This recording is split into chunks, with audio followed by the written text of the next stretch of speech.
Hello guys, সবাইকে রাতে রাতে। তো আজকে নবদ্বীপে দ্বিতীয় দিন। এখন আমি মায়াপুরে যাচ্ছি।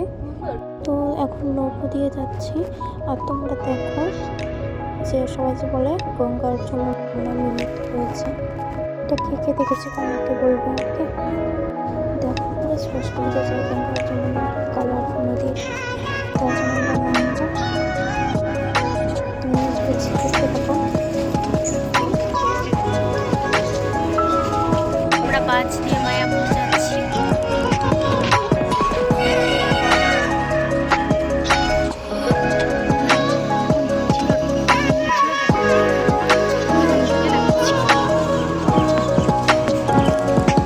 এখানে কাম চলছে।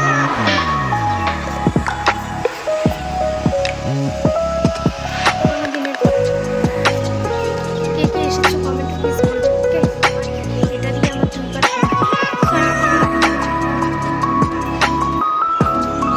তো এখন আমরা এখানে রুম নেব। এখানে সবাই ভাড়া নিয়ে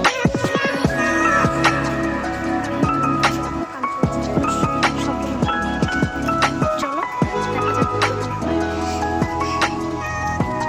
আসলে ফিলিংসটাই অন্যরকম, তাই না? আর এখানে যে ফুলের বাগান, সেটা তো আমার একদম ফেভারিট জায়গা। কার কার ফেভারিট কমেন্টে বলবে এই জায়গাটা। তো এখন রুম নেবো, পরে তোমাদেরকে দেখাচ্ছি সব কিছু ঘুরি। মায়াপুরে আমাদের রুম নেওয়া হয়ে গেছে। তো এখন আমরা মন্দির দেখতে যাবো। এখানে বহুত মন্দির আছে। তো তারপরে আমরা মায়াপুর মন্দিরটা দর্শন করব, কারণ মায়াপুর মন্দিরটা ক্যামেরা অ্যালাউ নেই, তো তার জন্য। তো কিছু কিছু মন্দির ক্যামেরা অ্যালাউ নেই, তো সেখানে দেখাতে পারবো না। যেগুলোতে অ্যালাউ আছে সেখানে গুলো দেখাবো। গাইস দেখো কত আম বাগান, এটা সম্পূর্ণ আম ধরেছে কত বড় বড়। সম্পূর্ণ এলাকাটা আম বাগান। এই যে আরো কে কে আম খেতে ভালোবাসে বলে দেবো কমেন্টে। যখন চলে এসেছি এখন নামবো। তো আমরা ভিতরে চলে এসেছি। দেখো কি সুন্দর। দেখো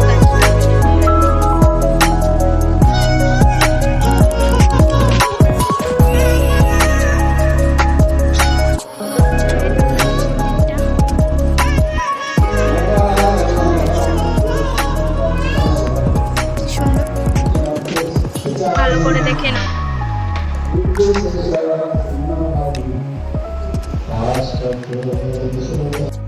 ওইটার মধ্যে শিব মন্দিরটা আছে, দেখে নাও তুমি ভালো করে।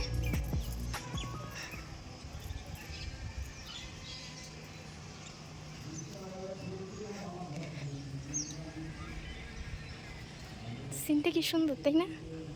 আচ্ছা বলে দাও তো এটা কি গাছ, যদি জেনে থাকো। আমি কিন্তু জানি না সত্যি করে। যদি জানো তো কমেন্টে বলবে। ওকে,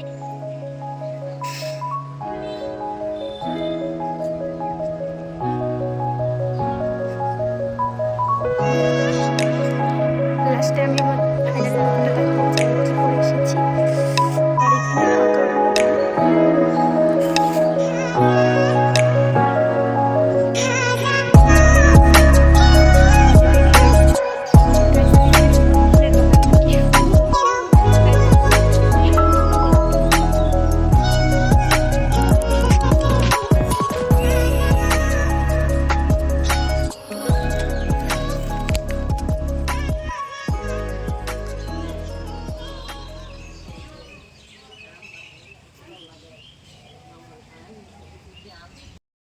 ঠাকুর, এটা নন্দী।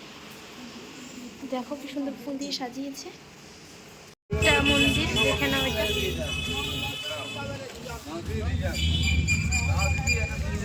এটা মন্দির তো না, এটা কি আমি দাঁড়াও জি তোমাদেরকে সম্পূর্ণ ডিটেলসটা বলছি।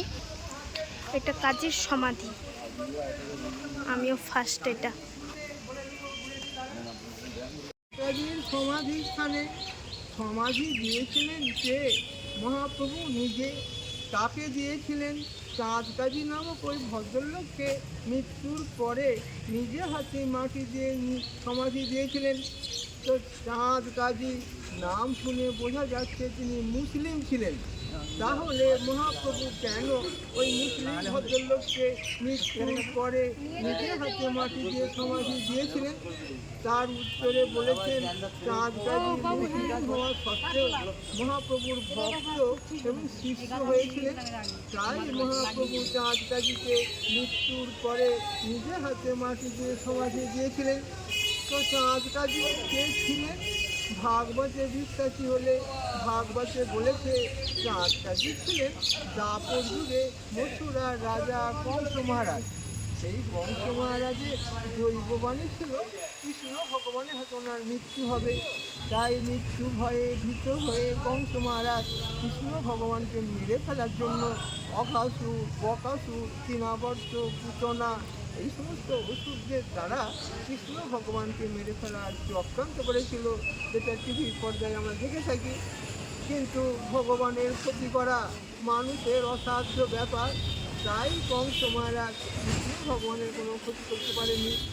তখন কৃষ্ণ ভগবান কংস মহারাজকে বলেছিলেন, সম্পর্কে তুমি তো আমার মামা হও, তথাপিও চিনতে না পেরে মেরে ফেলার চক্রান্ত করলে। কী করে মামা হলো?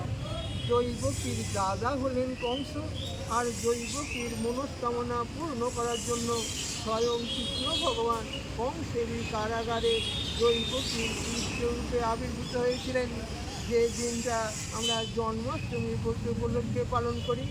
তাহলে সম্পর্কে মামা ভাগ্নে হলো, তথাপিও চিনতে না পেরে মেরে ফেলার চক্রান্ত করলে। তাই পরবর্তী জন্মে তুমি যবনের ঘরে জন্ম নেবে, অর্থাৎ মুসলিম পরিবারে জন্ম নেবে। সেই দাপর যুগের কংস মহারাজ কলিকালে ভাগবতের কথা অনুযায়ী চাঁদ কাজী হিসাবে জন্ম পেলেন। তো কংস মহারাজ যখন বুঝতে পারলেন আমি অভিশপ্ত হলাম, তাহলে উদ্ধার পাবো কী করে বলে মনে মনে অনুতপ্ত হয়ে ভগবানের শরণাগত হলে, তখন অন্তর্যামী কৃষ্ণ ভগবান কংস মহারাজকে বলেছিলেন, আমি তোমাকে উদ্ধার করব কলিকালে, যখন নবদ্বীপের মায়াপুরে সতী মায়ের গর্ভে চৈতন্য ভগবান রূপে অবতীর্ণ হব, সেই সময় আমি তোমাকে উদ্ধার করব। সেই চৈতন্য ভগবান চাঁদ কাজীকে হরি নাম মন্ত্র দিয়ে ভক্ত শিষ্য করে উদ্ধার করেছিলেন, আর আশীর্বাদ করে বলেছিলেন, তুমি যবন হয়ে মুসলিম হয়ে আমার ভক্ত এবং শিষ্য হলে, তাই তোমার নাম যাতে জগতে অমর হয়ে থাকে, তার ব্যবস্থা হিসাবে তোমার মৃত্যুর পর আমি নিজে হাতে মাটি দিয়ে সমাধি দেব, আর সমাধির ওপরে একটা গোলক চাপা গাছ বসিয়ে যাব, যে গাছের ফুল সারা বছর ধরে আমার আশীর্বাদ স্বরূপ তোমার ওই সমাধিতে ঝরে পড়বে। এই সেই গোলক চাপা গাছ, যার বয়স এবছর দোল পূর্ণিমাকে 525 বছরে পড়েছে। এই হচ্ছে এখানকার সংক্ষিপ্ত কাহিনী। জয় মহাপ্রভু কি জয়। তো ফাইনালি আরেকটা মন্দিরে চলে আসলাম, দেখে নাও তোমরা।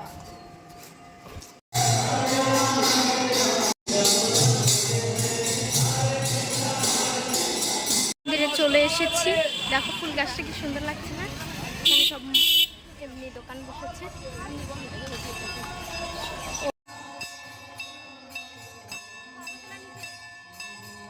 দ্বিতীয়বার বিষ্ণুপ্রিয়াকে বিবাহ করেন, কয়েক মাস বাদে সন্ন্যাস হয়ে যান। এগুলো পঞ্চতত্ত্ব শ্রীকৃষ্ণ চৈতন্য মহাপ্রভু, নিত্যানন্দ প্রভু, অদ্বৈত আচার্য, গদাধর পণ্ডিত, শ্রীবাস পণ্ডিত, আর মাঝখানে আছেন জগন্নাথ দেব। কথায় আছে যেই গৌর সেই কৃষ্ণ সেই জগন্নাথ, কিন্তু উনি ভক্তরূপে এসেছেন আমাদের শিক্ষা দেওয়ার জন্য, কীভাবে জগন্নাথের সেবা পূজা করতে হয়, জগন্নাথের ভক্তি করতে হয়, রথে আনন্দ করতে হয়, উনি করে আমাদের শিখিয়েছেন। এবার প্রণামটা দেখেন, মায়েরা করবেন আঁঠু বেড়ে প্রণাম, এখন শরীরে আসে, আর ছেলেদের দণ্ডবত করবেন। এই মায়েরা আঁঠু বেড়ে প্রণাম করেন।